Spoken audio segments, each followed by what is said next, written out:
Oh, hello, hello, Bueller. Is this on? Good evening, ladies and gentlemen. Welcome to this evening's episode of Jawin with Jack. I'm the Jack you're looking for, and with me tonight is Merinus, one half of the two of adventurers. Although, as the name implies, he's only one of the two of them. He's not both of them, but he has pointed out that the other person is not, in fact, hidden behind him or elsewise hiding and has their own handle. She does indeed have her own handle. Is that not correct? That is correct. She is Jenny Ashby art, if we were going to go there. But yes, she draws pretty things. People come to me to listen to my surly takes, so that is what I will be giving you. If you wanted pretty pictures, she is who you should have contacted. Excellent. That is good to know. And glad to have you here, Ultraman. Glad to see that you're here, Jack and Marinus. Good. Oh, yeah. All right. So now it has been a little while since we talked, Marinus. I think almost since the Gobstein hasn't. I think we've been in a couple of games together, but outside of that, we haven't had much chance to converse. So what have you been up to recently?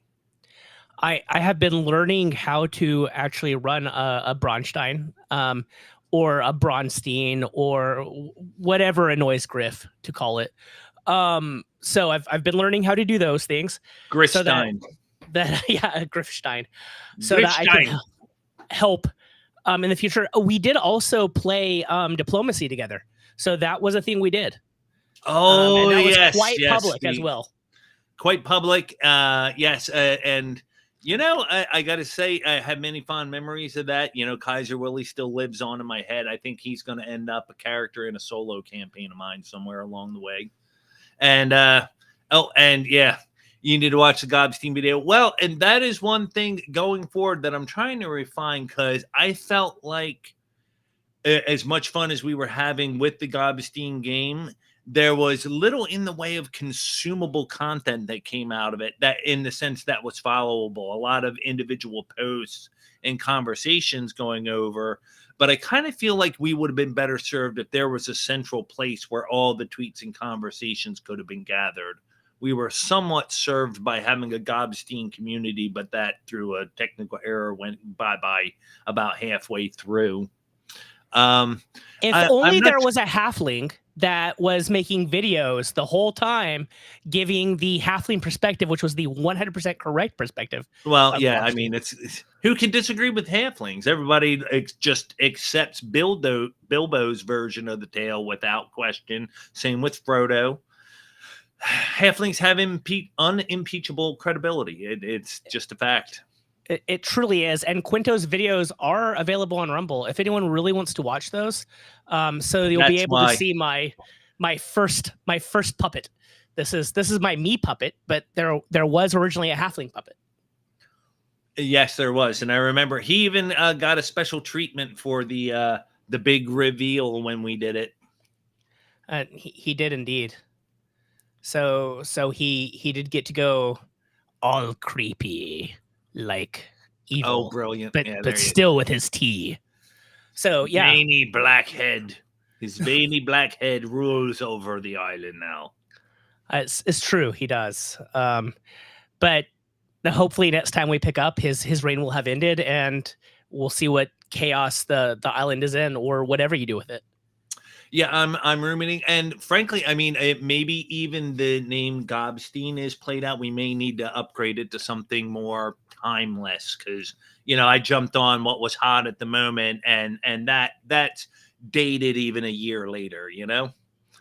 So we may have to come up with something else. But I also hate to change the name of the entire island, so I'm still debating on whether it's going to stay or not. Well, after my intro, when I'm like, hey, I've been working on trying to figure out how Bronsteins work, and now you're like, no, Steens, that's last season, my dude. You're way out of it. Whatever. Oh, I'm not saying that Bronstein is useless. I'm just saying, it all right, it's a fad. It's a fad. You cornered me, all right? Yeah, I admit it. It's a fad.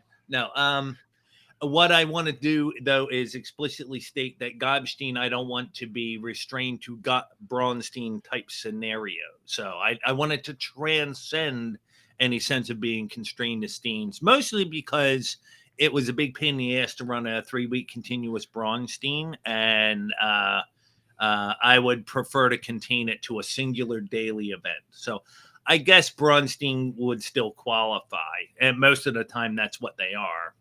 Is that not correct? That is correct. I mean, have you read? I know I was pestering one of your other guests because I like to hang out and chat. But have you read Gangbusters yet? I have not. So with Gangbusters, you have this really interesting approach to running games. The idea is that all the players send the DM what they plan on doing that week ahead of time. And then when everyone gets together, the DM's like, okay, well, your mob boss happens to be here when the prohibition guys kick in the door, and running all those individual things at once, fairly live. So the DM has a chance to put together all the various convergences that are happening and run those as a series of individual scenes. Okay, so while the mob boss is planning on, well, I want to hit this competing joint over here, he's being raided and can get caught up, and that'll mess up his plans. I can see how things would develop. And everybody's got to submit, orders that you can then check against one another to find out exactly where those convergences are going to happen. Now, some of the bros put out some blog posts about this a while back. Was it you specifically, or am I thinking of someone else? Dude, I have written so many blog posts. I don't know. I don't know if it was me or not. I know that B-Dubs was putting out a lot. B-Dubs put out a whole lot of stuff. For a while, Jay was really, really active. And then he decided the internet was lame and he didn't want to be around us anymore. So I still talk with him in message, but I don't he had this magnum opus that he was preparing, and I don't think that's going to get posted now. But other than that, as far as the write-ups, there's just so many of them. But it's true. I already have more Substack subscriptions than I can keep up with, frankly. There's somebody going, oh, hey, Braunstein, a really strong mug.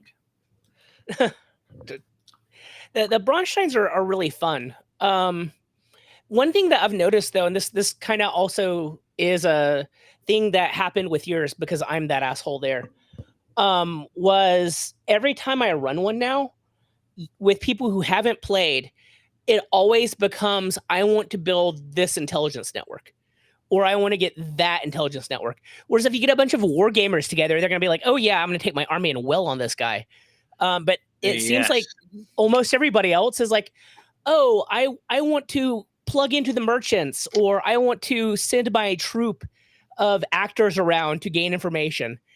And that's an interesting problem to deal with. So I know you had to deal with me, but how would you deal with me now? Because I was I'm going to have coffee merchants.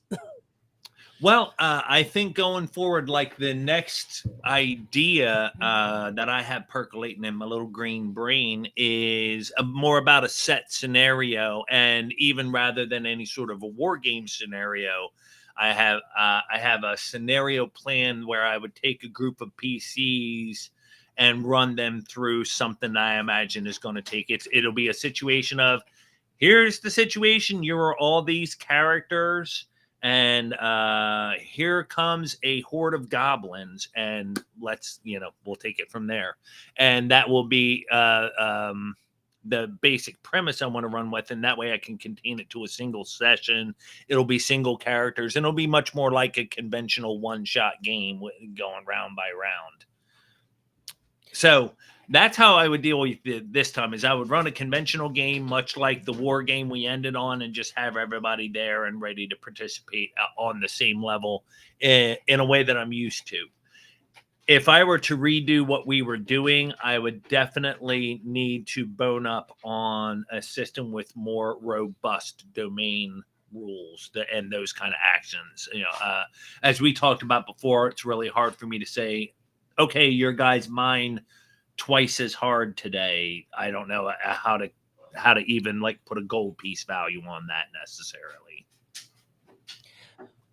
We have a pile of domain systems coming out. I'm just saying that's a thing that's happening. Is a lot of people are noticing that this is a thing that needs to be. And I just read a post today talking about domain play and utilizing it. And a similar thing is you watching the speed run from the Black Lodge guys today.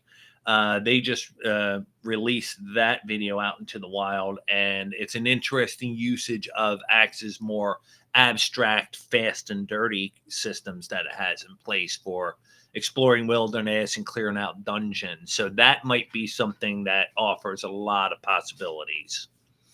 However, tell me about some of the other domain systems that we've got coming down the pipeline. What do they offer that isn't out there already?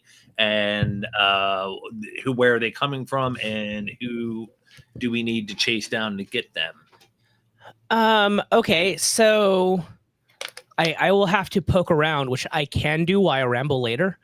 But I know that Dragons Beyond was posting about one that was about to come out. I've been playing a lot of war games recently and going through a lot of war game stuff. So I've been hanging out with people like Purple Druid and Dragons Beyond and Captain Hook and those guys. And that's kind of where the domain stuff's starting to come in, because they want to do the massive war game campaigns, which require economics and more advanced domain play. Other than that, you of course have Axe, and I totally want to jump back to that. So I'm totally stealing that topic back. It's mine. You can't take it from me. So one of the things I'm totally guessed. It's all about me, right? So Gwen and I do a lot of duo play. I mean, that's the whole couple of adventurers thing. You are most welcome, Hunter. So one of the things that we've been doing is kind of grabbing a bunch of different scenarios and playing the exact same scenario in the different systems to see how they work. And the main one that we've had a lot of fun with recently is we have Explorer in Axe, Ranger in AD&D, and like a fighting man in LBB, but using some kind of hacked up rules for mappers using outdoor survival to make a pseudo ranger, and going around and seeing how fast can we get this dude to level 3. And the abstraction rules for Axe have helped a lot with that, because that ranger can go on adventures without us having to play the adventures. We can hook him into a group and he can do stuff. And you don't really get that with AD&D first edition. So I'm still going to say AD&D first edition is the bestest ever, because you can play playing against each other, and Axe is really get along gang. But I really do like those abstraction systems, and I have used them in some of the games I've ran where I have patron play happening. And if they ask for a group to go do a thing and it's not the group of PCs that play in the normal game that I run every week, I just run it through that. And that is amazing. It really brings the world to life, just being able to do that. Yeah, I see it as great for informing the world around. And like, if I need to know what an NPC party, for instance, has been up to, or did they have any luck clearing out that? Did somebody get to that before the PCs? I can really see where that would speed up a lot of resolution that the DM needs to kind of do off screen, especially, or you want to fast forward, do a montage. Well, yeah. The other thing is like, so Serious DM is laugh punking. Serious DM is running this really big patron play thing where everyone's playing 5th edition, 20th level things. I don't know 5th edition at all. And he made the mistake of inviting me, so I showed up anyway. I'm nominally in it too, although I've been very disengaged from both the play-by-post games, much to my own shame. I need to get more involved in those, but yeah, go on. Please tell me. Who are you playing in that? I'm playing the Queen of the Sea Elves. I based her entirely on Sarah Brightman's Dive album. So if you want some really interesting 90s music, there you go. I based her whole personality look around that. up. So one of the things I did as I started taking my lieutenants and sending them off, and I begged Serious DM to let us run the abstractions, and then all my people got killed, and so now my poor little queen is like roaming around trying to get land elves to be her friends. But it was a lot of fun, and I'm able to describe what happened because of those abstractions. And I think that he's gotten a lot of that too. So that is that. I don't want to bore people with all the various gaming stories I have. First 5e campaign, that's scary. What lame people made you do that, Ultra? Why are you running for lame people?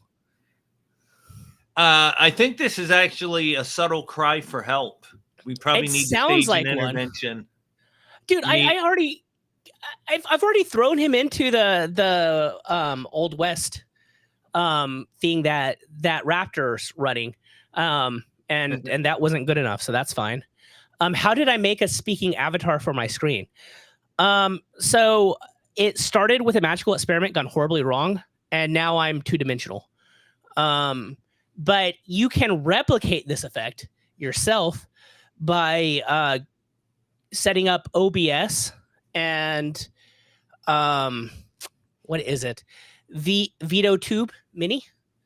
So if you just Google VideoTube Mini and how to plug it into OBS, you will find out how to do that. And then I have my fancy background that has the flaming fire and the flickering candles and stuff.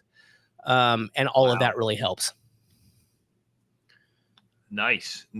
That is really cool. Well, you make it sound so easy. I might actually, have a goblin start doing some videos on my channel. We'll see.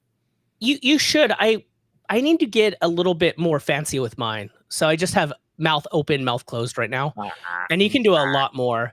Patty has an animated avatar that he doesn't really use. Wow. But he has like a smoking pipe and all kinds of cool stuff.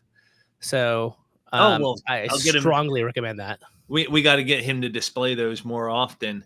Well, and now, since you're officially a guest on the show now, Merinus, I got to break you in with my leading question, which is, how did you get started in the role-playing game hobby?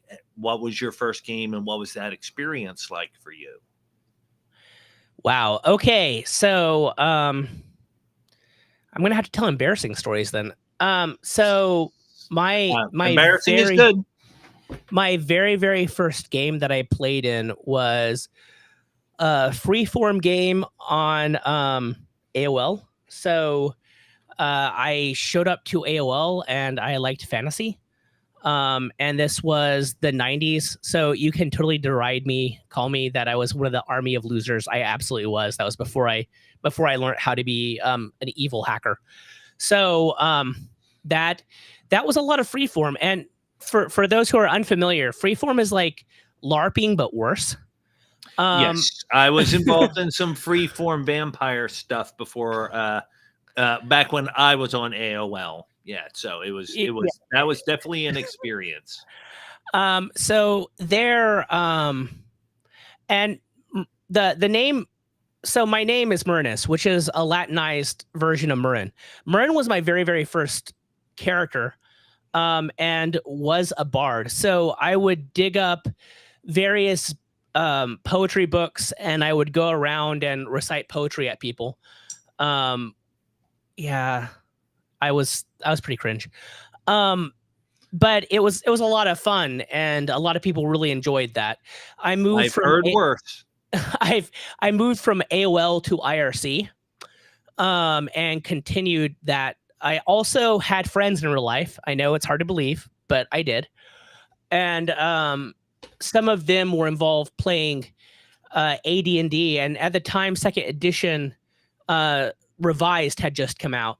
So we were playing second edition, and one of their dads, I'm not going to completely dox myself, so I'm not going to say who it was, but did a lot of work in some of the movies.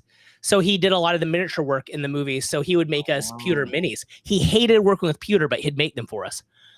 So we got to really benefit from that. And he had played the original D&D back in the day, and my friend's older brother had played first edition. So we plugged into second edition pretty hard. And that is where I learned how to do formal RP. And then I went from there to MUDs, which like no one remembers MUDs anymore. And it makes me sad. It makes me truly sad because that is where I played. And I was talking with some of the bros, and they like none of them know what I'm talking about. They're like, okay, Merinus, you're an old man, we get it. And I'm like, no, guys, like it was text based. It was like Discord, but better. And all the stuff that you guys are doing, moving around these channels, we could do in MUDs, and it would actually have locational stuff. And maybe we could do a bot. They're like, okay, well, you program it for us then. I'm like, oh, I don't have time. I have a day job. That's it's not simple to. I've read more about that. I've never really played it or been involved in a MUD, but I read enough about them to think that they sounded pretty interesting. Yeah, they sounded the closest to an actual sit down at a table role playing experience. Well, you had different flavors. So like the mushes were all the super drama kids hung out, like vampire players and myself. And then you also had moos, which are a little bit more optimized. Like you could do a little bit more with a moo. Actual MUDs were a little bit more like MMOs. So you'd go around and you'd type attack goblin, and you just sit there and beat on the goblin until it died, or you died, or you ran away, or it ran away. And then you'd chase it, and then people would build these really elaborate tests. So very much like a test-based version of like Ready Player One. That is exactly what those MUDs were like back in the day. Is very much Ready Player One. That is what they were going for. And very user generated, if I understand things correctly. Yes. Or the users can build on whatever's in place. Both. I mean, both. But these were always like little communities. It's like you had some commercial MUDs, but not very many. It was mostly just like, some dude in his dorm room's like, hey, I'm going to set up a MUD. Do you want to come be one of my coders? And sure, I'll write some quests and do some soft code for you. The mushes were more role play heavy. And that's where I did a lot of stuff with Fading Suns, which is space opera. Fading Suns was originally supposed to be a Dune role playing game, but they lost the Dune license. So said, oh crap, we designed this system, and it was done by the White Wolf guys. We designed the system, and now we don't have Dune anymore. So now we have to like file all the serial numbers off. And it's an interesting setting. Oh yeah, you are absolutely late, Michael. So we played those a lot, and that's actually what Gwen and I did when we first started dating back in the day. Is we would play on those and have lots and lots of various characters in those places.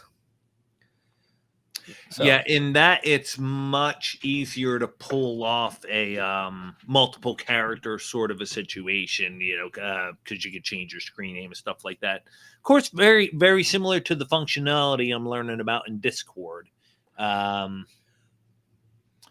yeah, it's an amazing thing. So after you got through that phase, you went through this MUD mush phase, you moved on to what, like vampire LARPing, or what did you do from there?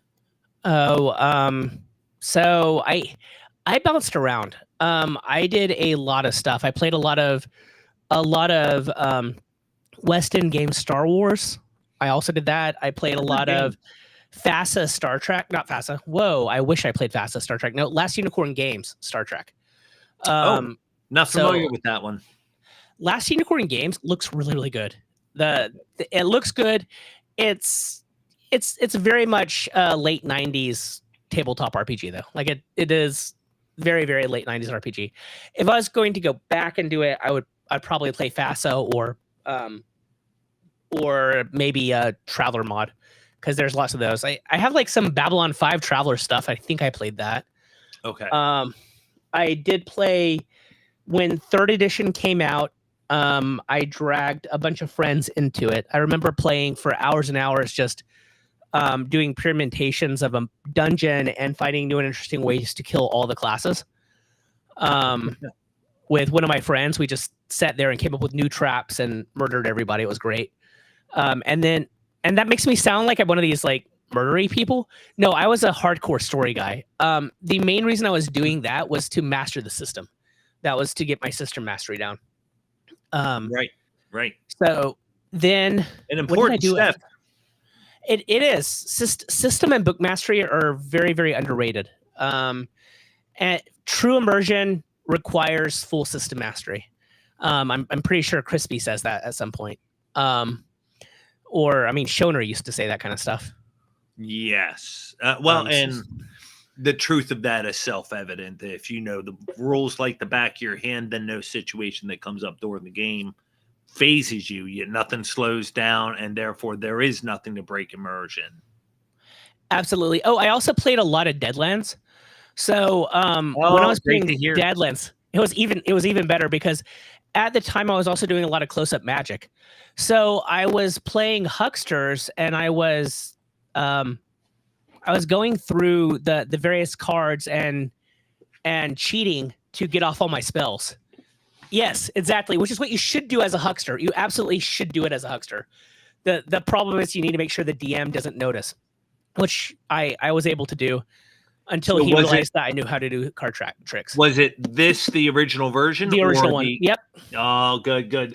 I don't know if I stumbled across this several years later, but this is the Hell on Earth, which is the instead of 100 years in the past relative to us, it's 100 years in the future relative to us. So it's their alternate history taken a couple hundred years into the space age and the digital age. It's pretty nifty, and a lot of similar themes in it.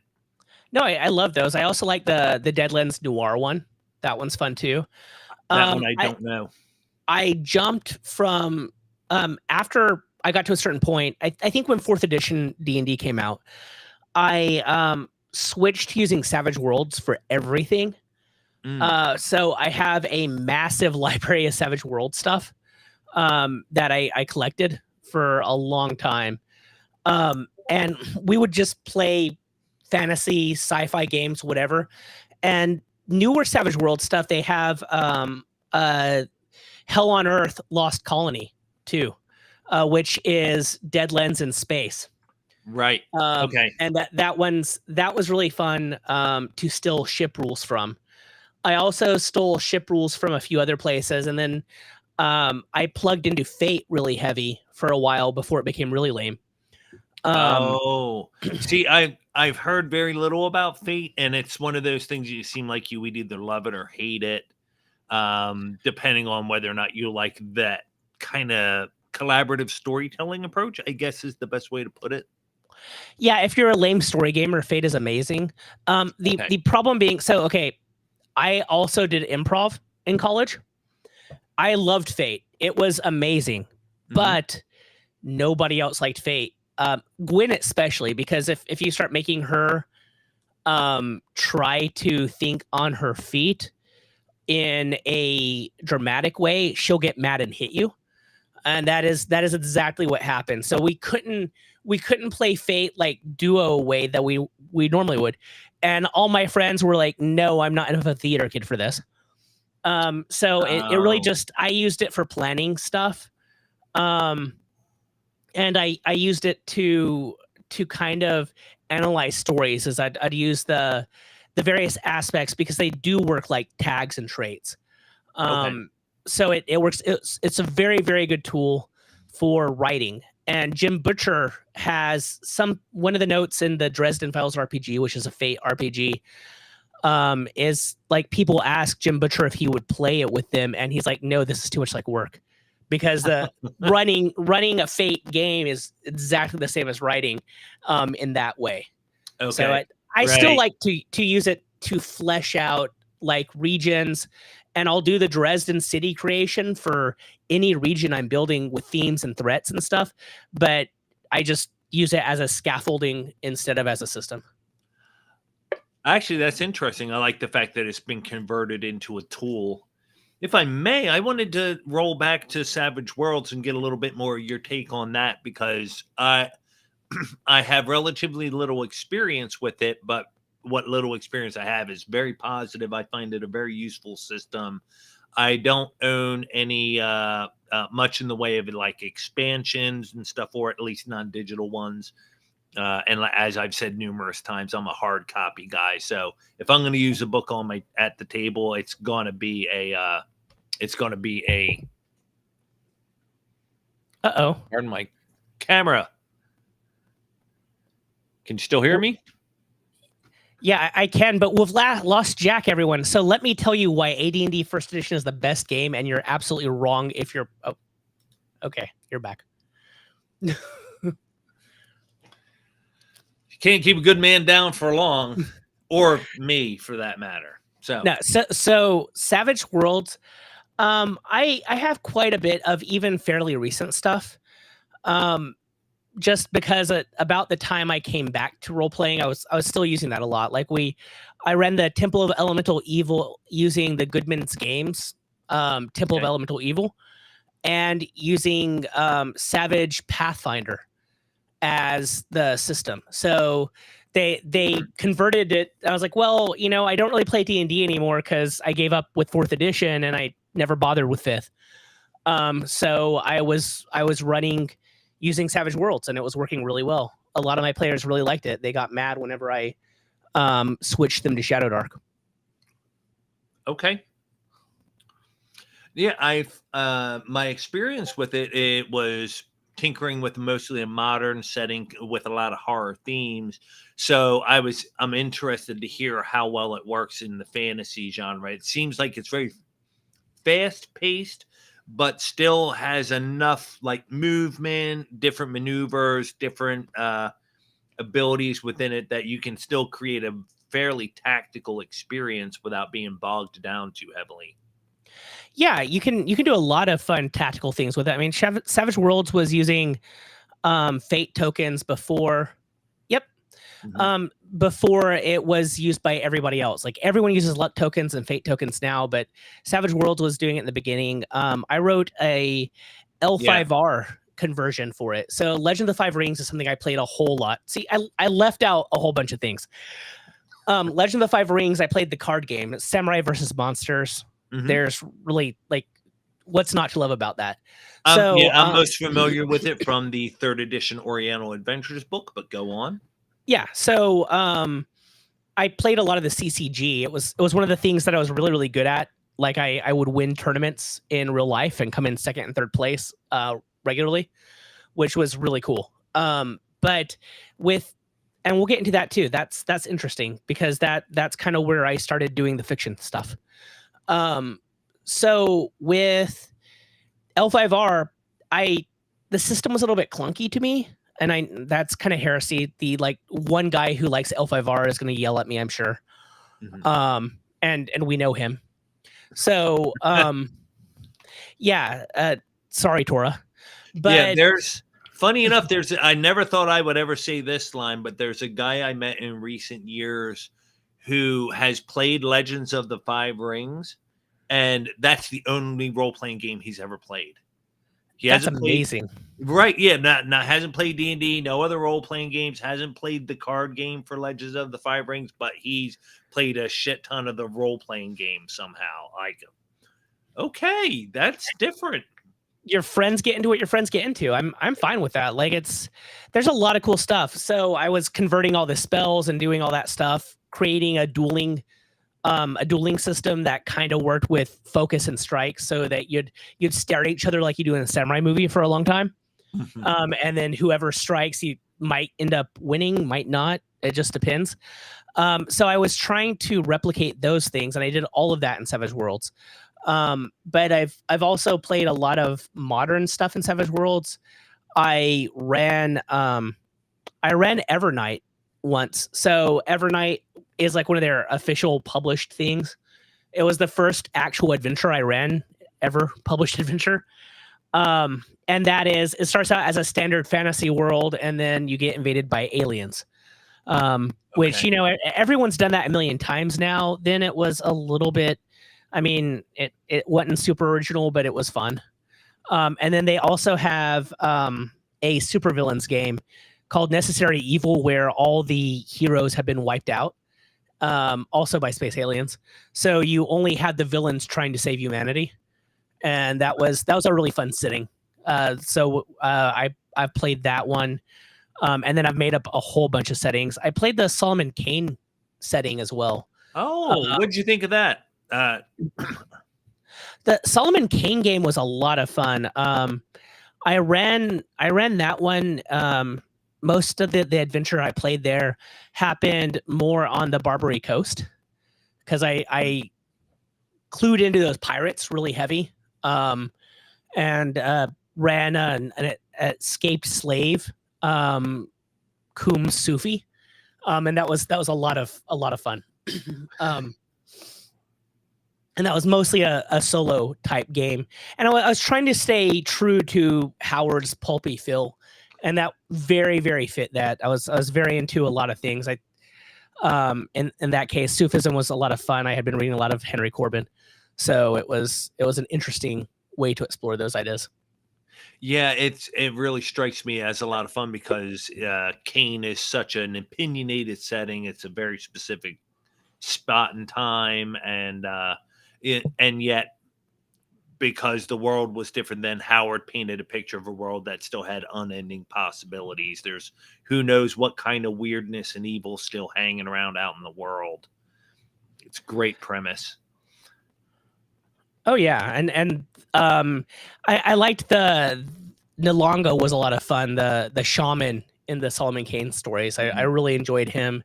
And then Solomon Kane's like Righteous Rage was really interesting in the early 2000s when I was reading it, because I'm a creature of the 80s and 90s. We all get along all the time, and being angry is bad.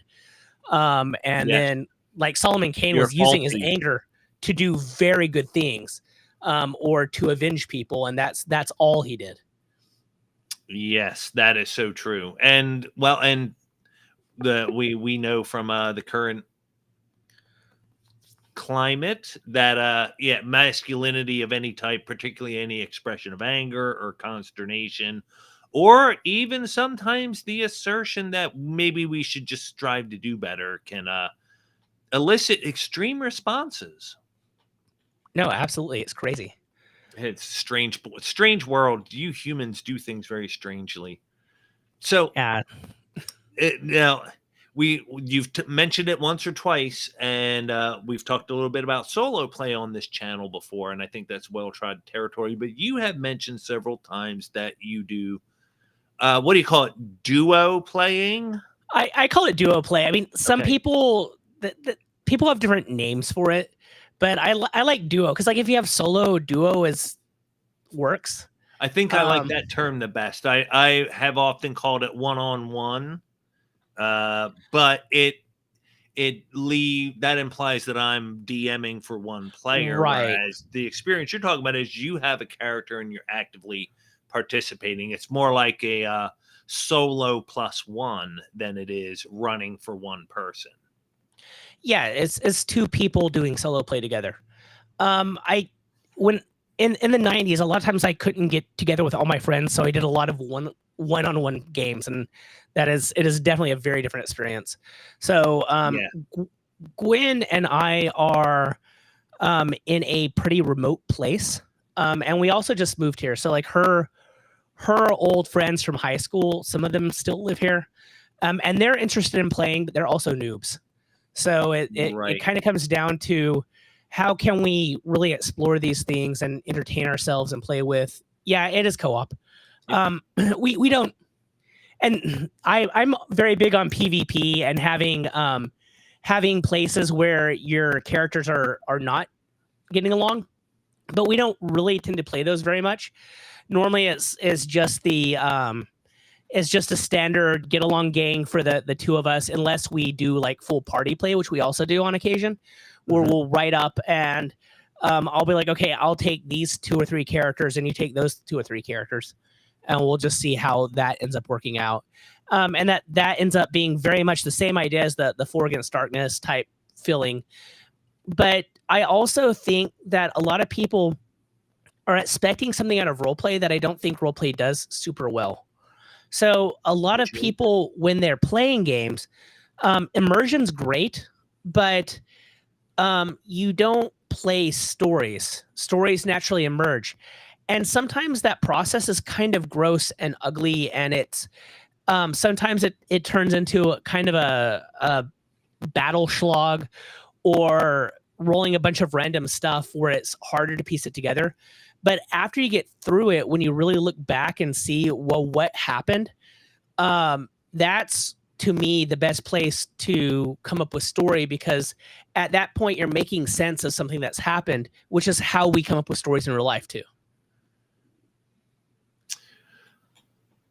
Well, I think I can get that. And that's also one of the things that makes actual plays and also even solo sessions, stuff like that, solo actual plays, they can be tough to film and also tough to watch as a consequence, because it's one thing to eat the sausage. It's another thing entirely to go alongside the entire process of how it's made.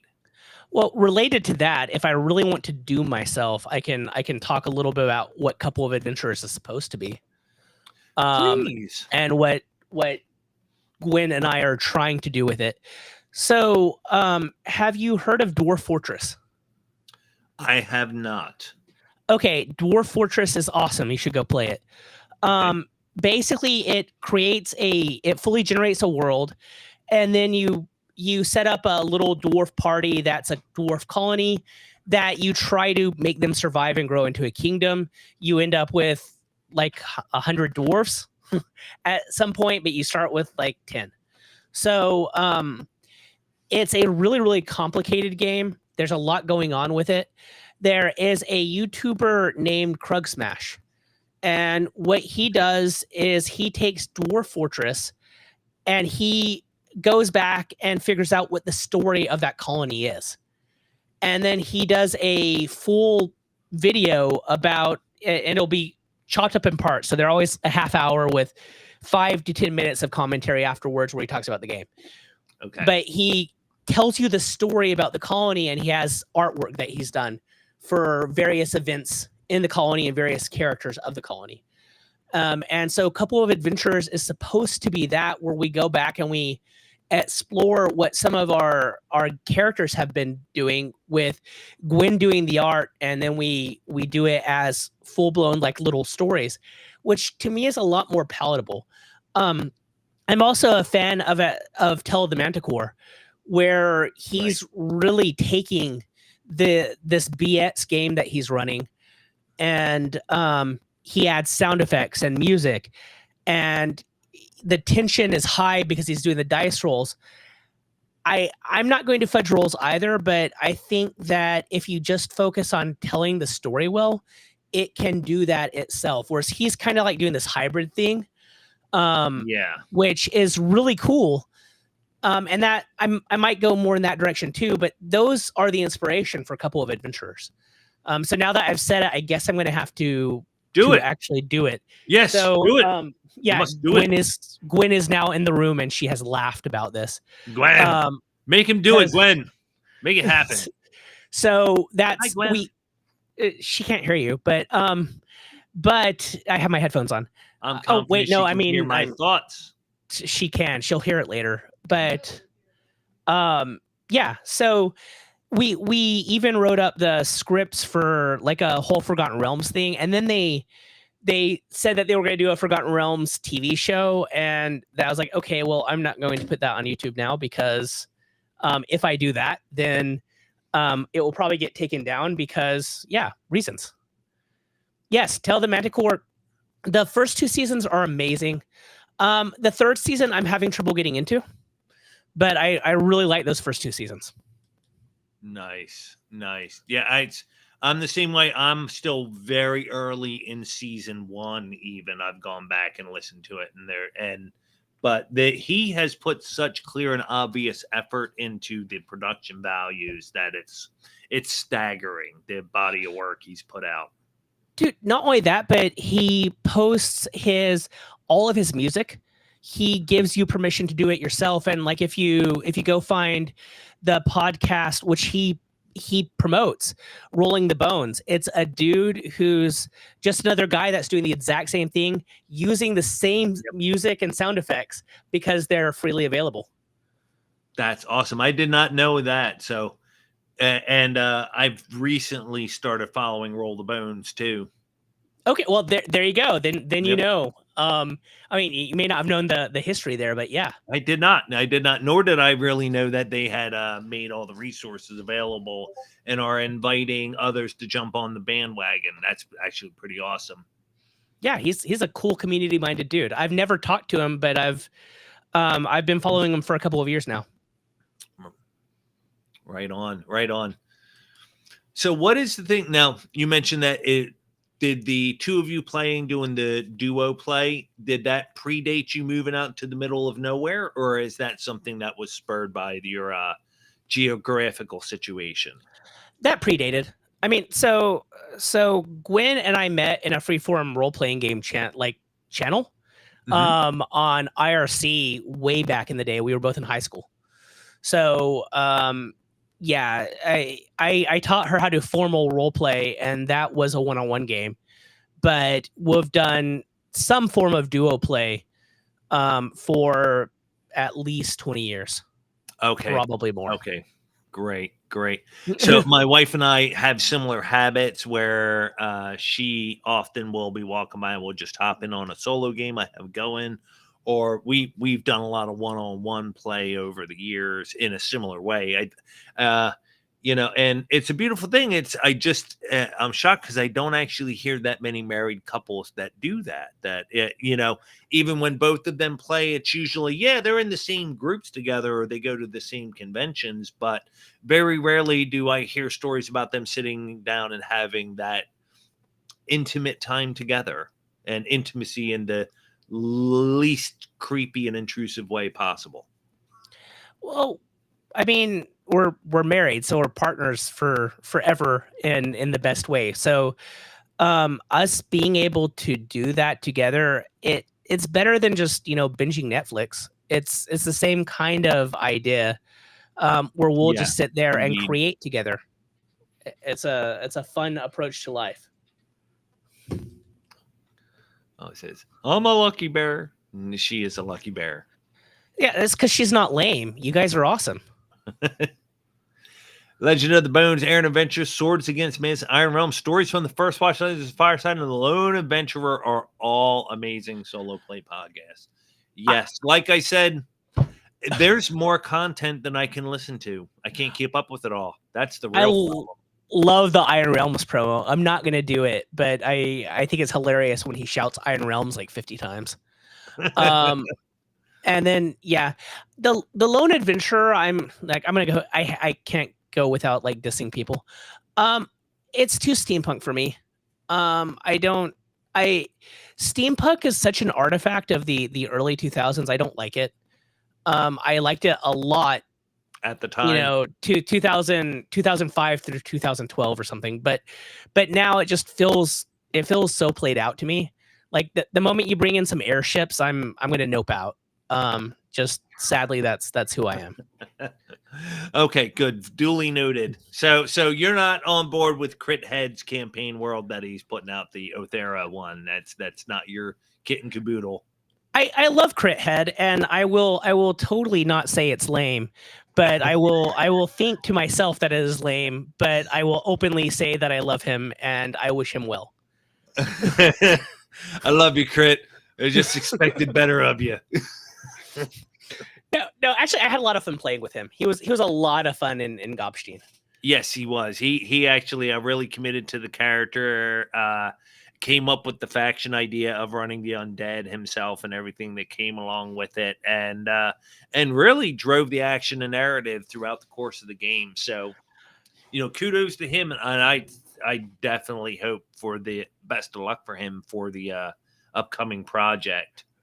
We were going to backstab each other. Both of us planned to try to screw the other one over had the game lasted longer. It was a lot of fun. Yes, it's yes. That's more. That's the stuff we live for. If we can find it, like going forward, the next time if we do something, if it was something like we could do a week of shit posting and antagonizing each other, and then do like a Friday night stream or something like that, and even do like 1, 2, 3 games together. where we could get everybody together and resolve stuff that way, have the battles that way. That would be much better. My own short-sightedness made it so that, well, I'm doing one time, and when the battles are happening, the players in question don't actually have the ability to get together. But one thing, thank you, B Dubs. B Dubs said something in one of his talks with Dunder Moose where he was like, he said something about the way he resolved Bronstein. It was just, he told the players, go off on your own, figure it out, come back to me with the result. And I was like, that's what I should have done. I should have told the two players, okay, here's your forces. Here to go over there. Tell me what happens. Figure it out on your own.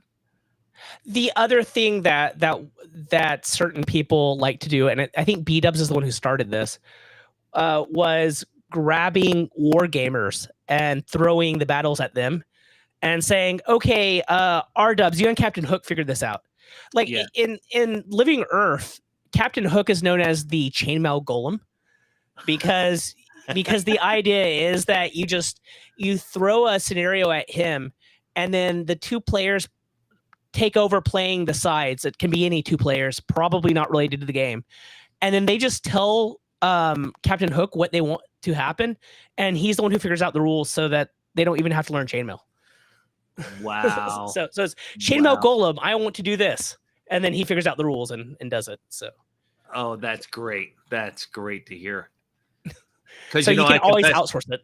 Even with the new printings and everything you gave me, I still find the old school language slightly inscrutable. It's a bit archaic at moments. That's why you need Alchemic Rakers, Heroes of Ruin and Lords of Ruin and Wonder. So you get the old Lords of Ruin and Wonder, read that with chainmail at the same time, and that's how you figure out chainmail. Yes. Well, and the funny thing is too, I also, the first time I read Old Lords, that it wasn't clear to me that you're meant to read it side by side with chainmail. So I read the Old Lords and I'm like, this still doesn't make a whole lot of sense. And but then once you realize, oh, if you take them both together, the Old Lords is really kind of it does stand on its own, but there's basic things that aren't explained in it. So it's kind of better to hit the ground running.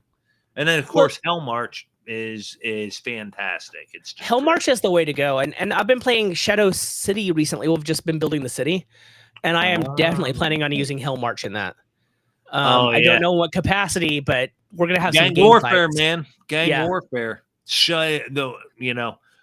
You need figures for all the shovel heads. That 1-to-10 figure ratio.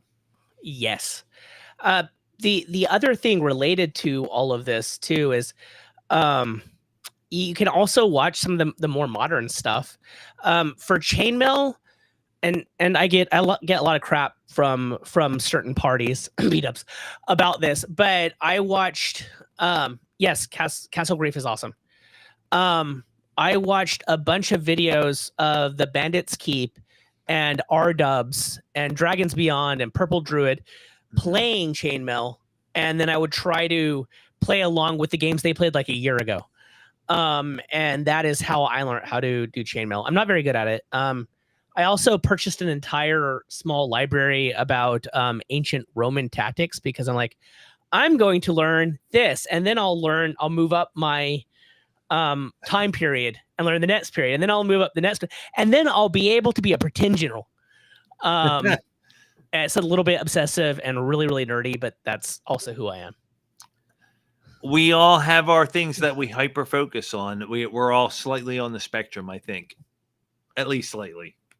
Oh, definitely. Let's see. Oh, what else is coming in the future? Like, what are your aspirations? What do we want to accomplish here in the coming year? In the coming year? I don't know. I've been really enjoying writing a lot.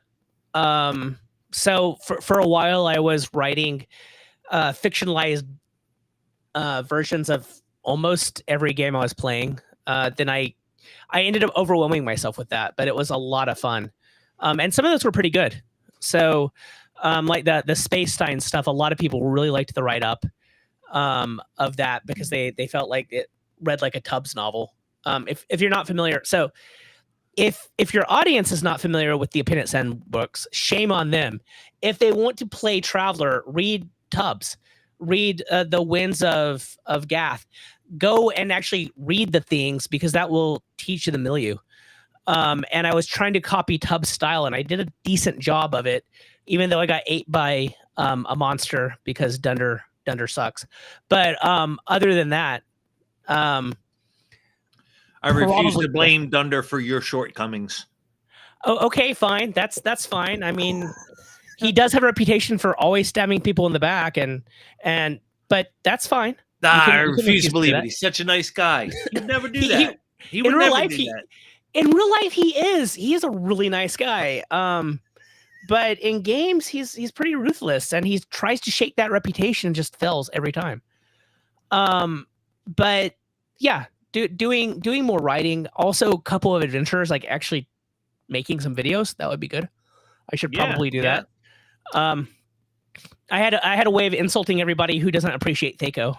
I wrote that script and didn't shoot it because I was afraid of pissing people off. But you've seen me on S, so it's not like I'm that scared of it anymore. But it's true. I understand. I originally waded into these waters with some trepidation, and as time goes on, I have less fucks to give, and I'm much more likely to just tell people to go away.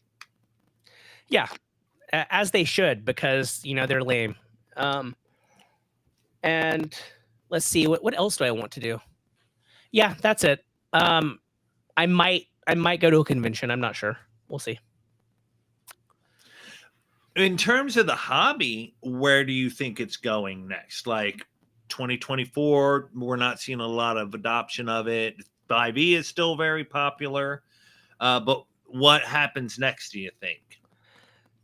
Okay, I don't really read the future, but I will say that I hope it blazes out and nobody plays it except for those of us who are cool enough to handle it. I would like the normies to go away. You'd like the bad trend of Critical Role and I want Critical Role to be canceled, like the trash it is. So, I mean, dude, come on, no, I get the appeal. Back when I was an idiot, I liked porn too, but now I don't, and my life is better for it. And I think that's exactly the way that Critical Role works. Like you don't just watch other people play, go out and play, write your own stories. Like that's why I like sharing the stories I write, because that is the consumable version. That way I'm not just sitting there boring you to tears by telling you, and then I rolled the dice and I got a 13, which was just enough to not die. And I didn't die because I passed that save with a 13 because I was a high level character. And then I made some funny voices and I acted quirky. No, that's lame and gay. I'm sorry, it is. So, no, Critical Role needs to go away. Yes, they produce a kind of game that I don't know if I consider it scripted per se, but they're all such experienced professional voice actors that they understand story beats when they pop up. They just jump on them instinctively. So it's not scripted, but it might as well be given the way things go. But dude, then again, I don't watch it enough. Maybe it is scripted. So here's the thing. I have a literature degree, and I can read story beats too. But if you jump on those story beats, you start to limit gamers. You start railroading them based on, you'll have 1 or 2 immersive points, and then it becomes 100% railroad because you're trying to hit the beats. And yeah, no, dude. The bros do not start out as perfect. The bros do not start as perfect. We are never who we need to become. Right. So you plug into the bros not as a perfect person. You plug into the bros as somebody who wants to be a perfect person. They will help you achieve that. And before you know it, you too can be kicking kids' sandcastles over and shoving people in lockers. And there is a freedom that comes from that you just don't understand. So yes, I started out imperfectly. I've been making it higher and higher. And I have been noticed by my senpai B-Dubs, who is going to give me so much crap if he hears me say that, because I just made a weeb comment, and they're all going to jump on me for that. So there you go. Now I will be beaten to be better. iron sharpens iron, or however that saying is properly used. Yeah, exactly. So yeah. So that's a funny way to call all of them perverts. Oh, okay. So if we really want to go there, did anyone catch where we all played the Longhouse Party? No. So people posted about it on Ets. We have been making Antinius's life not great as he's been running this Dino Island game, and we decided to troll him once. So we all made Amazon characters, and one of the guys plays Blue Sonia, who is like Red Sonia, but she has blue hair instead of red. And so we ended up making a whole lot of Sonias. We had like Liquid Sonia. I played Sylvan Sonia. So we were all like elves and half-elf women, and we purposely played into the stereotypes. And we almost got kicked out of Earth because of it. So there was that. That was amazing. But you can find artifacts of that on Ets. I'm sure that was an event to be remembered. It was. Those characters still exist. We thought they would all die about half an hour into the game. They didn't. We would do things like, oh, we frolic in the meadow for half a day. Guys, you want to frolic? Yeah, we're gonna frolic. We're gonna frolic. Yeah, we just frolic. And then we decided, oh, this is nice. It's like this place by this dungeon. We're gonna make a house here. So we did it, and it worked. I have no idea how it works. We're awful. So what I'm hearing is that the Bro SR, they're on the slice of life path. They're going to be opening a coffee shop soon. They're going to be having baristas. Barista is going to be an official character class of first edition.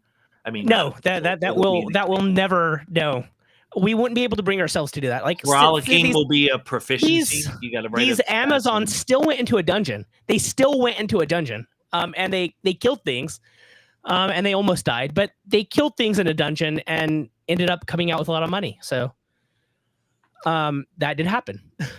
All the better to frolic with. It's true. So yeah, we have been known to do things like that.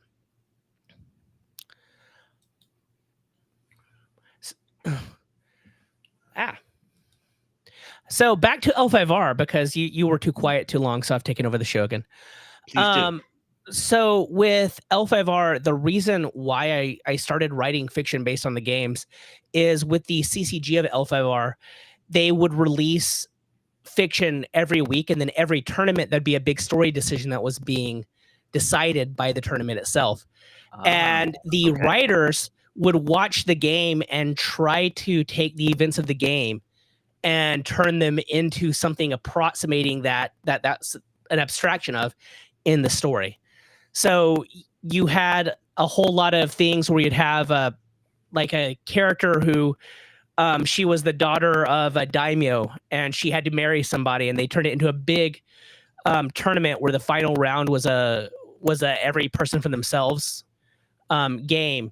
And it ended up being the clan that she was fighting this other clan. And they were the two best players with the two best decks, and they were beating each other up, and they were ignoring this third guy. And the third guy ended up winning. And they reflected that in the game by having this big fight between these warriors, these bushi. And then this little courtier just like walks up and is like, okay, I win. And that's how they reflected it in the game. But they would always come up with clever ways to try to reflect how the CCG was playing out. And so I started doing that, and it works really well with role-playing games too. Excellent. So whatever happened in the game, you turn around and spin it into a story after the fact, and which is difficult. I have tried in the past to take game sessions and turn them into workable fiction, and it doesn't work a lot of the times. It does take some effort to make it happen. It totally works, but you have to be willing to play a little bit with time.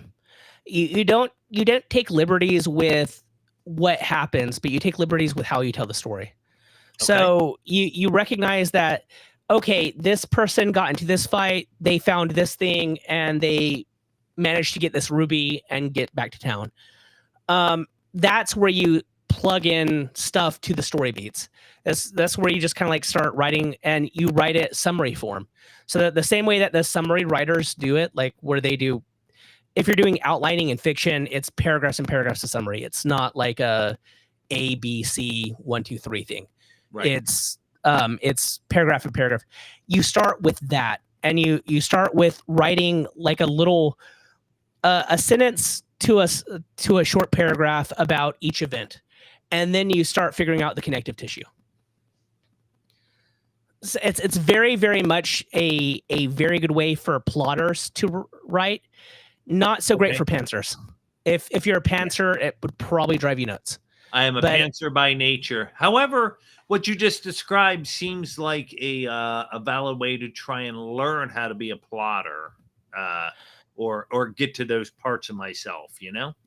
Yeah, it's a fun way of doing it. And you're an actual published author. I've just ghostwritten nonfiction, which is not as interesting. But as a fiction writer, you should appreciate that. Absolutely. And that's one of the things.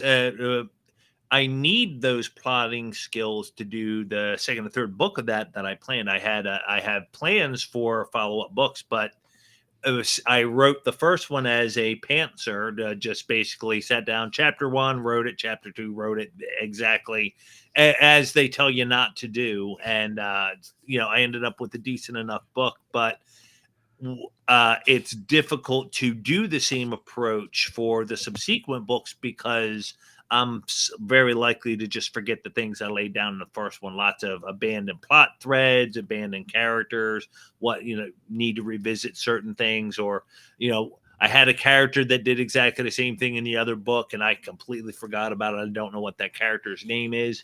It's a lot of issues that come from it. And had I the ability to do it over, I think I would definitely put more time into learning how to plot and outline more. Well, you're going to when you write, I can totally talk to this because this is what literature does for you. When you write, you're going to either pay for it at the end if you're a pantser and have to do heavy editing, yes, or you're going to have to put in the work in the beginning, and that's the plotter side. Have you heard of Randy Ingermanson's snowflake method? No. The idea with that one is that you do it like a snowflake. So you start with like character summaries, and then you do story summaries, but then you expand, and then you end up having scene lists. But you don't have to do it that way. You can abandon the system at any point. So you could use it to get a super basic idea of where you're going, and then you just go through and pants your way through it. And that's one of the things that a lot of people do with his work is you just kind of mess with it to come up with your own approach. Mine's a little bit closer to what he does. I found that out by I do writing workshops with the dude who wrote the Left Behind novels. Even though I have never read any of those novels. Yeah. I have never read a single one of those novels, but I was like, I'll go ahead and sign up for the workshops. So I do that. Yes, those Amazons absolutely delivered. It was amazing. The Amazons delivered. Yes, I got it too. But Pun King living up to his name. I appreciate that. He never lets us down as much as we'd like him to. So that was the last thing I had on my list, but I am happy to discuss anything else you come up with. So you've talked about already about your evolution as a player, as a partaker of games where you started out that absolute free form text games, and then moved into formal role playing games and so on. And these days, you're much more, your approach seems to be much more a foundational rules as written. You want to go with the older systems, the old school style. What do you think that evolution as a player says? What do you think that you've learned that's changed your taste so much over the years? Well, I learned that the most interesting stories are not the stories that we write about ourselves as the bestest ever, right? So if you really look at the way I played when I was younger, I played a lot of Marty Stews, my dude, like all the time. Which it was a wish fulfillment, right? So when you're a young Absolutely. teen, it becomes an amazing wish fulfillment. I'm not looking for wish fulfillment now. Now I'm looking for tension. I'm looking for interest. I'm looking for really tough decisions. So I've matured as a person, and that's why I'm looking for these things, because that's what I get out of it now. Now role playing is a place for me to test belief systems and play belief systems. I'm not trying to figure out who I am or fill some kind of a gap in my life where I feel like I'm not seen enough or not special enough or whatever. Now it's, hey, I want to either hang out with my friends, in which case a beer and pretzels game is great, or I want to really try to play something. Like I want to try out living as a completely different worldview. Let me jump in and tell a story that's not my own. Tony Bath. Okay. Does your audience know about Tony Bath? Do I need to give a super high level explanation there? Yes, he invented the tub. Then what? Yeah, exactly. So after he invented the bathtub, what Tony Bath did was he was running an Ancients wargaming group in the UK. And that group got kind of tired of playing their battles because they'd put together these elaborate battles and they'd play them out, but they didn't mean anything. So those battles not meaning anything was kind of a downer. It's like, well, what if we made it so that as a consequence of the battle that happens, it affects the next battle? And they laid out a campaign approach. And he didn't really want to do it historically because they would recreate like all kinds of ancient battles. They liked doing that, but they wanted to be able to have a world of their own that they could really mess with. So he took Hyboria from Conan and started assigning people the different rulers in Hyboria. So you actually had Conan himself, but then you had all these other kings and people that were mentioned in the books. And he had a group of people that would do that. And this very, very, very much influenced Gygax and Arneson. And they would make the kingdom level, domain level decisions. And he would take those decisions and bring them back to his wargaming club, his local wargaming club, and they would play all the battles out.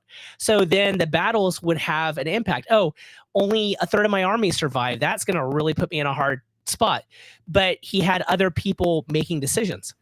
In a I think it's 1974. It might be 73.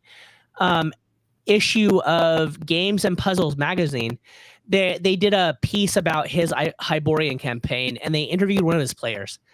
And the player they interviewed is the guy who played Conan. And he talks about it, and he's like, well, Tony would punish you if you didn't play your character right. So if you sent him orders that he didn't feel were appropriate for the character, he would punish you for it. And I suspect he would make you lose. Like he'd put you at a disadvantage. Yeah, that's a very un-Conan thing to do. Right. You're not going to go beg the wizard for help or whatever it is your order was.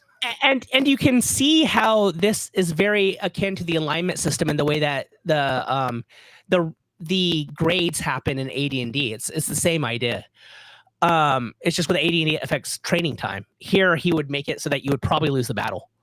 So what this guy ended up, yes, Bill Barker. Rod knows exactly who I'm talking about. Okay. So what Phil Barker said was, I am more of one of the people who I would probably be a little bit nicer than Conan. I wouldn't be quite as straightforward. I would just kind of, I'd probably get along a little bit more and negotiate a bit more. But if Tony's going to punish me for this, I'm going to have to play Conan. So I would play Conan to the hilt.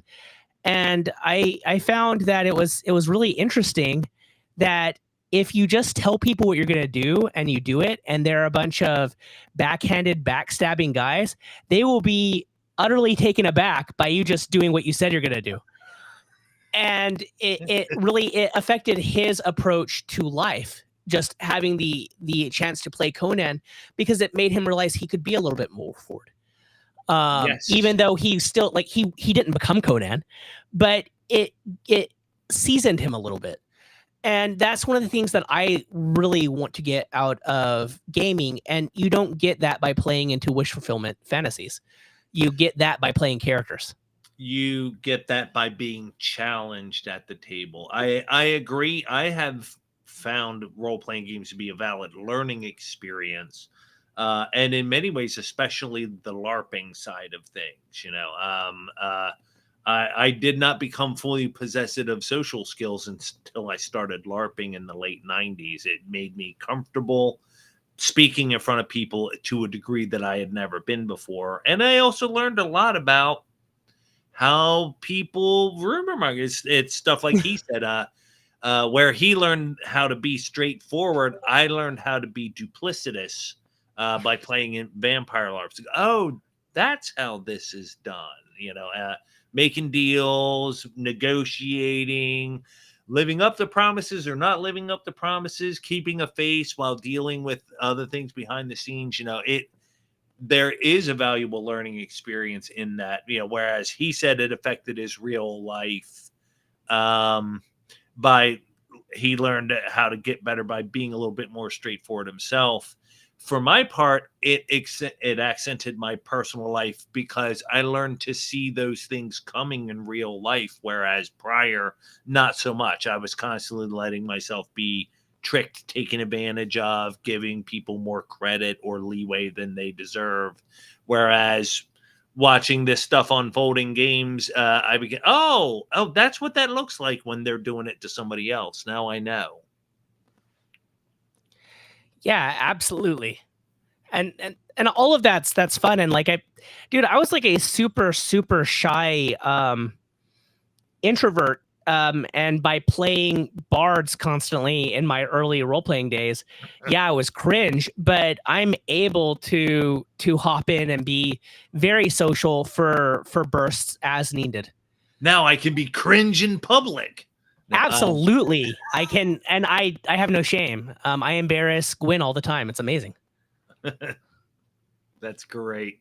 Well, good. I make sure to film the next public embarrassment so that we can all share in the fun. Now,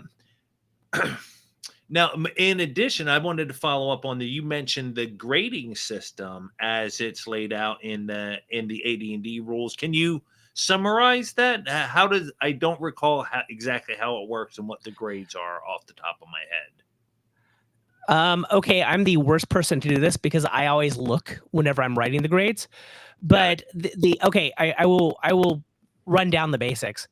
So the idea is you don't have a fighter that always hides in the back of the party, right? Your fighter is a leader of men and someone who is willing to jump in and take charge. So some people, and I think Gary advocates only one person getting an E for excellent, but it's the whole excellent, superb, fair, poor, and I know I'm missing one in there.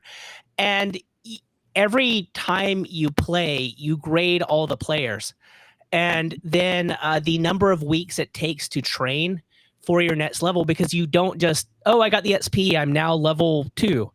You have to train. So the amount of time it takes depends on your grade.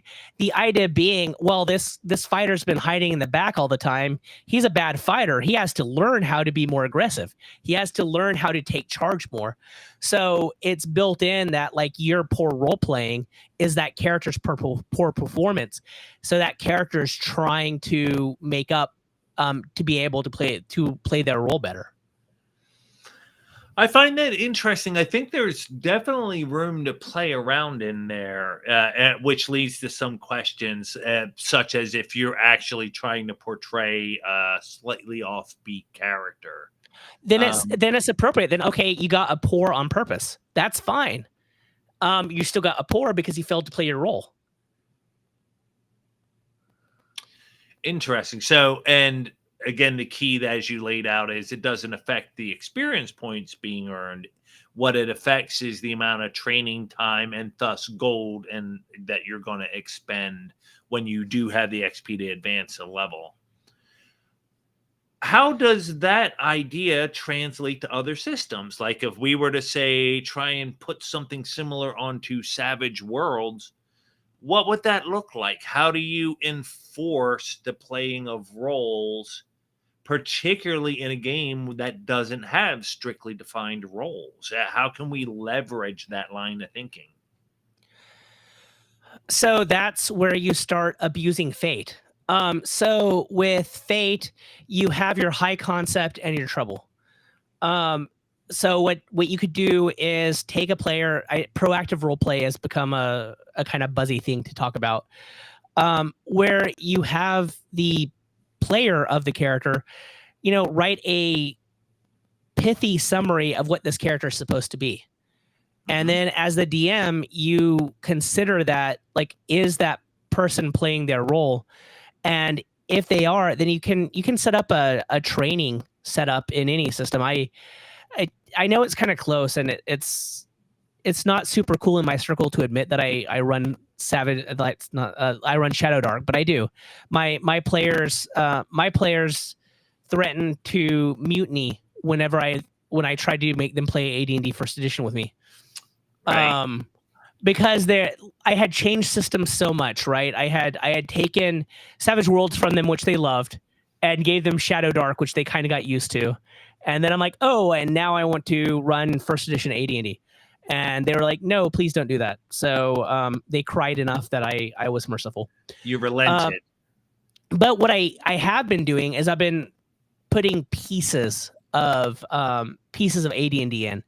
So training does happen now. And I just take Kelsey's little write-ups for each class. And, are you meeting, like, this one sentence? Does that fit your character? If it doesn't, then it's going to take longer for you to train. So, again, okay. Fate can serve that if you have a classless system. I probably wouldn't do it. Like, I wouldn't do it in anything like Traveler. I just wouldn't bother with it there, because the skill boost you get don't affect things that much, and you don't have the whole game of gaining extra powers and extra hit dice. Right.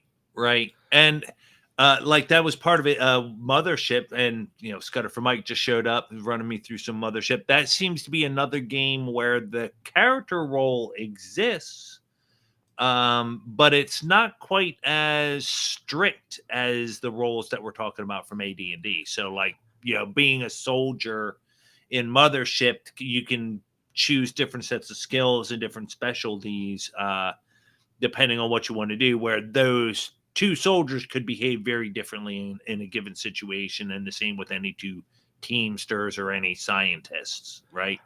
No, China Mike is awesome. I love China Mike, but I will say Traveler is better than Mothership. Shots fired. I have not played Traveler yet, and the sad truth is you're both wrong. Star Frontiers is the real deal. I mean, that's the one true sci-fi game. And anybody who disagrees can send me hate mail. Put hate in the comments, and like and share this video and tell everybody how stupid I am. Yeah, Mothership classes are wide open. Yeah, so in a similar way, what we were saying, Mike, is that it is hard to grade based upon a role in the same way that you can in AD&D. Yeah, they're totally different games. Mm-hmm. And I wouldn't want to always do that.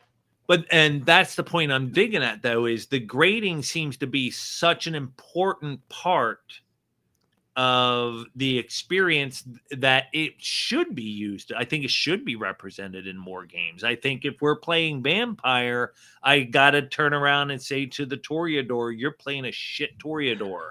Curse you for stealing my example, because I was about to ask you how you would handle that. I was going to use a Nosferatu example, but Toreadors work too, because I mean it's the same thing except Nazis are ugly. Yeah, they're two sides of the same coin.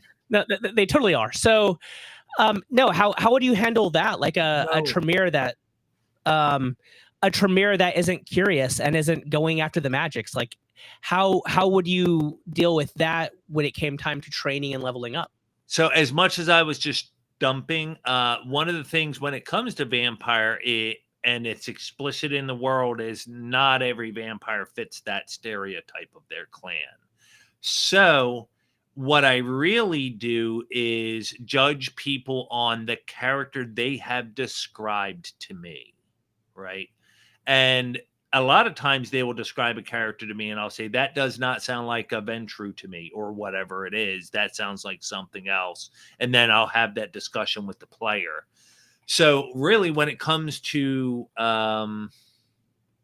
playing a specific clan, you get judged on the externalities. It's not so much like, do I think that you're playing a Nosferatu as it should be played, to it's an abstraction of how do the other Nosferatu in the world, the non-player characters, the world at large, how do they perceive your behaviors and what you've been doing?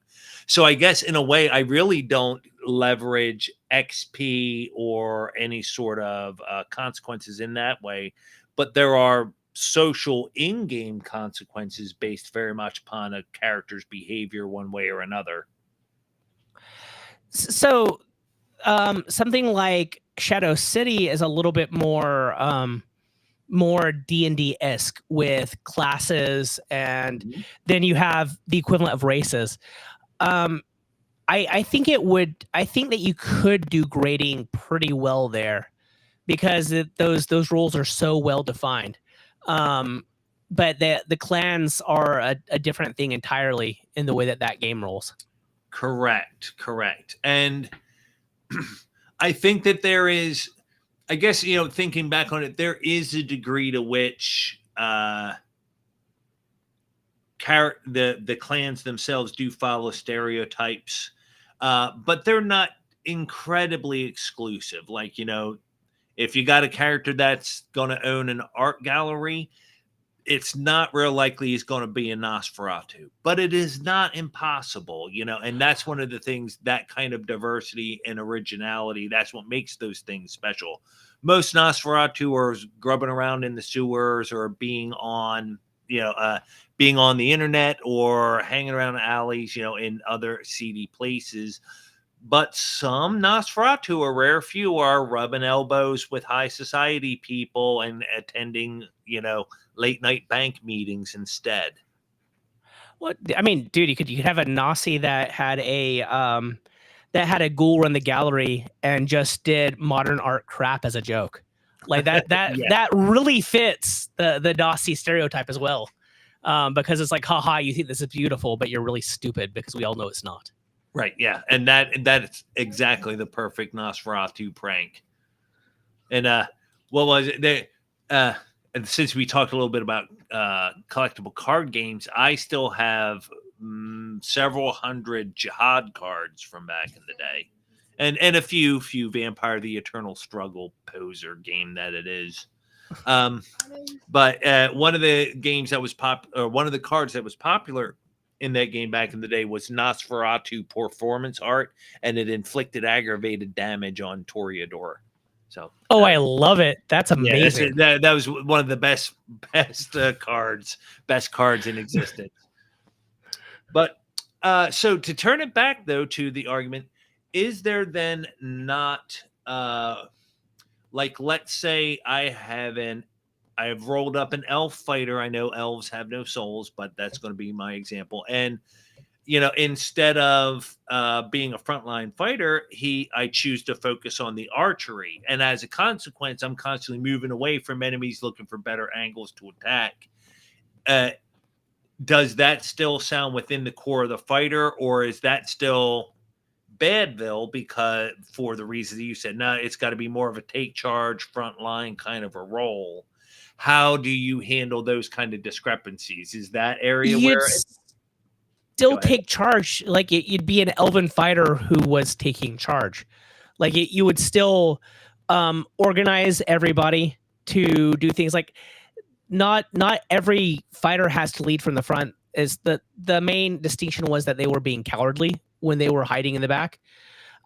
So if you're still thinking tactically, like one of the peoples, I'm trying to remember who it was laying out like what to do to get better at each class, and for fighter it was play chainmail. Because you start to see, okay, the fighter sees the battlefield in this way. So you can absolutely take an elf who's having to hang out in the back because they're an archery elf. But they're going to say, okay, we need to form these lines and you guys need to go in front of me, but you have to be at least this far in front of me so I can fire over your heads before you engage. And then when you engage, I will swing around and flank them myself using my elven speeds and my pretty sword. So it's all in the it's kind of the attitude, and yeah, elves don't have souls. I know that they go back and forth with that. I forgot that. I had to be reminded by the bros that they have no souls and can't be resurrected. So yeah. There we have it. That's read some canon. Appendix N, my dude.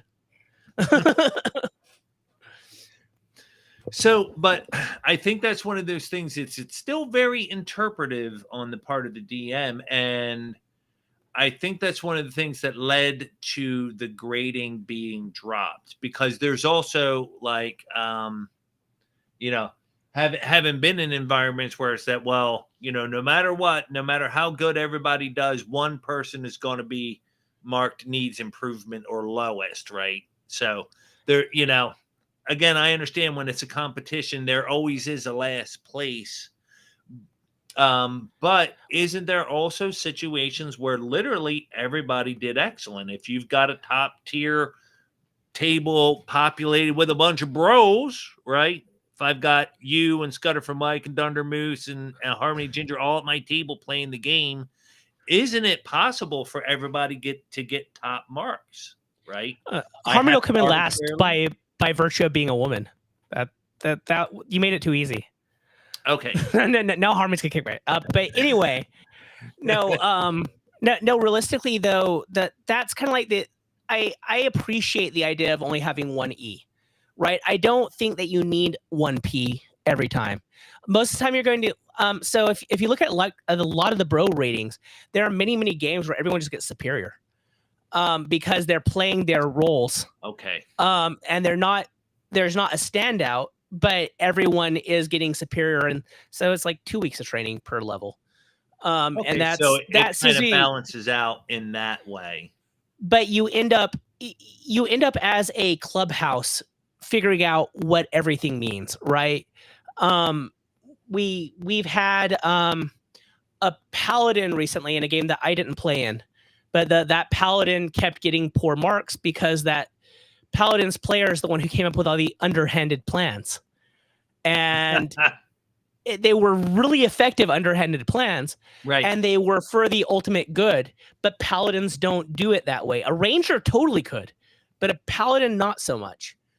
And that affects that grading. So you had bro being ranked as poor or fair. Because he was just trying to help the party by coming up with these awesome underhanded ideas that no one else was coming up with, but he was the paladin player. Which means that with that character needed to be schooled and, you know, review his religious texts, spend some more time in prayer, and reflect on his actions, because his thought patterns were bad. And now, see, to seize on the example you just used, the ranger would not be so constrained. Nope. If it was a lawful good ranger, not even would not be constrained, because rangers kind of have that take where they'll be tricky. Because rangers are single men who run out in the wilderness by themselves. They have to think in tricky ways. But that's, again, that kind of comes to the club culture. That's what the club has decided. So when you're playing games like AD&D First Edition, you're trying to create an environment where you can go from one person's game to another without really running into problems. And the club culture is the necessary scaffolding for that. Okay. Where do you see the club phenomenon going in the future? Like, it's taken shape here. The bros are the first ones I hear talking about it, and I think it is a fundamentally good idea. Where does it need to go next? Next, it really needs to go to the gaming stores, because as much fun as online stuff is, and I really, really, really appreciate my bros, man. I love them, Mhm. but we need to be out in the world more, right? Role playing is a social activity, um, Right. Right. and us hanging out in these spaces and help other people kind of understand what this is, I think is the best place. Honestly, I'd rather play in Clubhouse than gaming stores, but True. you'll have to hit a critical mass of players before you can do something like Clubhouse, where you set up like a nonprofit and get a space, or you can just run stuff in your basement. But that's where we need to go. We need to become autonomous groups having real life clubhouses, and then, like, say four bros end up with their own clubhouse, like we're all playing together, we're either uh broettes tea or living earthers or whatever, and then at that point we get our real life tables trained, then maybe we start interacting with each other's games, Mhm. and you end up with a really vibrant living world that way, because that's one of the promises that RPGs kind of failed to deliver. But if you run them rules as written and you Right. focus more on this stuff, you can build these living worlds, which are a little bit closer to the muds and mushes that I mentioned earlier on. We had that in the 90s and the early 2000s, in those spaces. And we didn't tell anybody about them, right? So shame on me for not doing that, because that is the really cool thing. Right. To risk some more ostracization from the pros, I was totally a weeb, and one of the things that I really liked was dot hack. And with dot hack, there's this whole idea that there's this massive multiplayer online RPG that's happening, but everybody's a freaking player character. The captain of the guard, the royal guard, is a player character.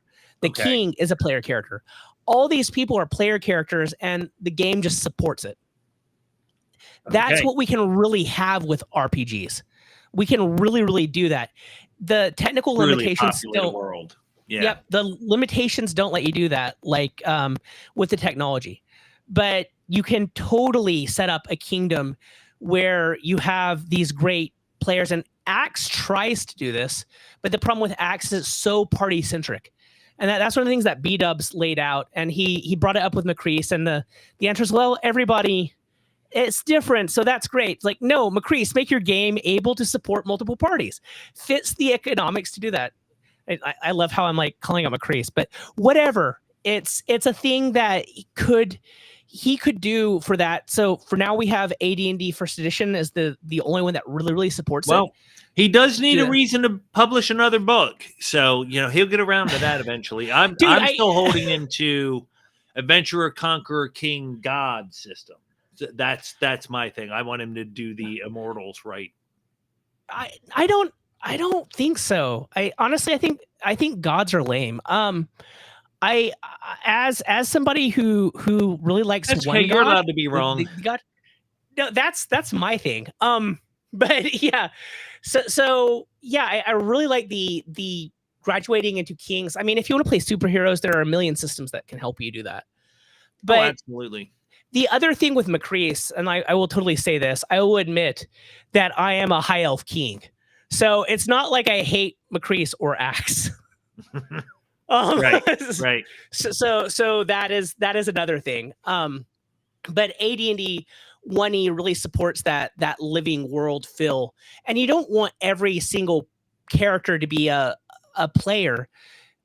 You want all the important ones to be players, though. Like, you set it up so that you have different realms of play, domains of play. So you can have the war gamers playing the generals.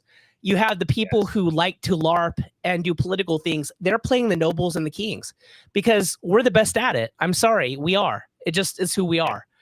Yeah. So, but then you also have lower tier adventurers running off, and thieves building thieves guilds, and Yeah, we need the competing rest with the of the churches. bros to like empty out the dungeons for us. Right. So you have all While of us that stuff. story gamers can get on with running the world. But then the games themselves, like every single game's impacting a game, but we're all playing very different games, but we have this one shared world that we love. And that's where I really want to see clubhouses go and become club networks. There was a movement in the late 90s, early 2000s to do these living campaigns, but they were lame. And what was lame about them was that it was like a amusement park. And this is actually one of my reasons why I hate WoW. Because everybody defeats Van Cleef. Everybody who goes Alliance defeats Van Cleef. And it's dumb. And everyone goes through these same adventures. So you can't have any character growth, and you can't have any characters distinguish themselves because they're all going through these carnival rides of adventures. It's the same thing. Yeah, it's the same. Everybody's doing exactly the same thing. And it really does not deliver the same experience at all. I will say that this is actually something that that DM Blackwell is doing really well with Horde Wars, because even though he'll run the same adventure, he'll modify it a bit in his shared world, where if you're playing on his gilded server and you're moving the actual campaign forward, he is doing this a bit, but I want to see it bigger. And that's limited to just Horde Wars. I really want to see the war gamers going after it in the war games, the story gamers going after these wonderful Bronstein-like political intrigues, and the adventurers doing their thing. It would just be a really cool thing. Sorry, that's my dream. I get it. And so one of the steps that I see in the clubhouse coming forward is, well, definitely a formalization of it. Like the bros are the furthest along on that path, but they're like officially with paperwork and documents and stuff, a mission statement and bylaws, create an actual club, because one of the things that the club is going to accentuate is fostering the player versus player paradigm, because randos, strangers getting together and trying to play PvP is just I've seen it wreck friendships, right? And game sessions, campaigns, the whole thing down there. But with a clubhouse with a bunch of people who have bonded sufficiently out of character and can exhibit some degree of sportsmanship with one another, that's where PvP can work without wrecking the game itself. Well, so Living Earth has bylaws.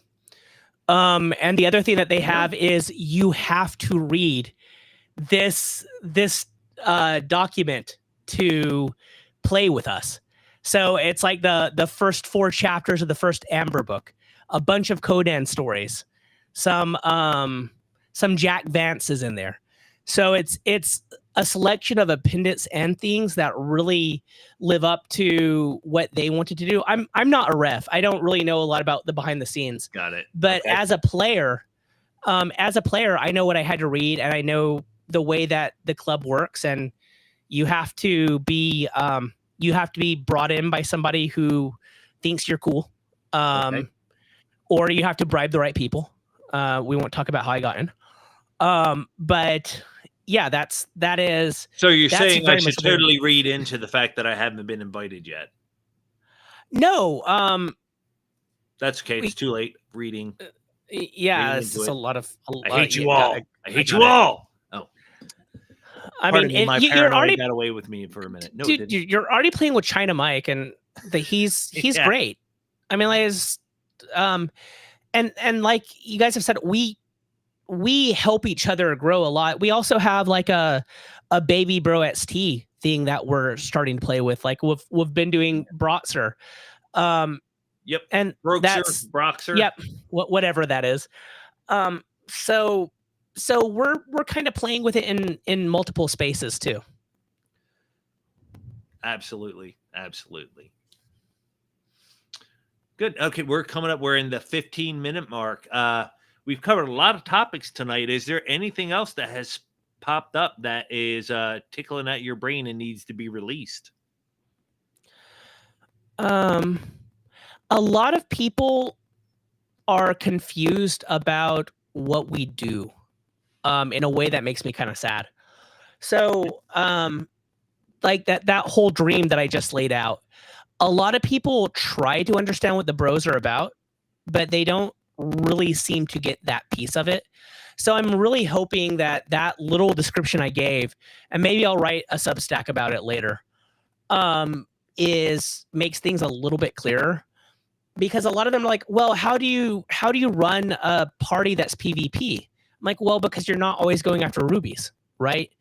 And I know B Dubs and Jeffro have both written about this too, where you're as a party, you go into the dungeon, you go after the treasure, but then when you're not in the dungeon, you know that fighter who is lawful good, because the paladin won't be with the party, because you have a evil thief that's also in the party. So in the dungeon, they're bros, they're friends, they watch each other's back. But then when you get back into the real world, that fighter is promoted to be guard captain and is now in charge of enforcing order in the city. Meanwhile, that thief is setting up a mob headquarters in the sewer and planning heists and robbing all the nobles. Mm-hmm. The fighter suspects the thief's doing that, but the thief's keeping his nose clean. The thief's also breaking into the fighter's office every night to find out what the patrols are doing. So you have that kind of cat and mouse going on. And then when they're in the dungeon, there's a little bit of tension and a little bit of bickering that might happen there, but they'll still watch each other's backs. But then they're after each other's throats during the downtime. And I think understanding that is a lot of what you have to understand to really do PvP well. Well, and I think you hit on an important subtle difference by explaining that PvP doesn't always mean blades out at each other's throats. Literally, PvP can be you're working at cross odds with one another, right? But it doesn't even have to be with deadly stakes. It could be, the fighter is trying to romance the barista with the hot spiced potatoes, but the thief is sabotaging him behind the scenes. It could be as low stakes as a cock block situation. It doesn't have to be constant death. Death is on the line. It can be at odds with one another, just having goals that conflict with one another. Well, I want to go and stay at this inn versus someone else who, well, I want to go stay at the Mages Guild because we get that for free, but everybody else hates the Mages Guild for some reason.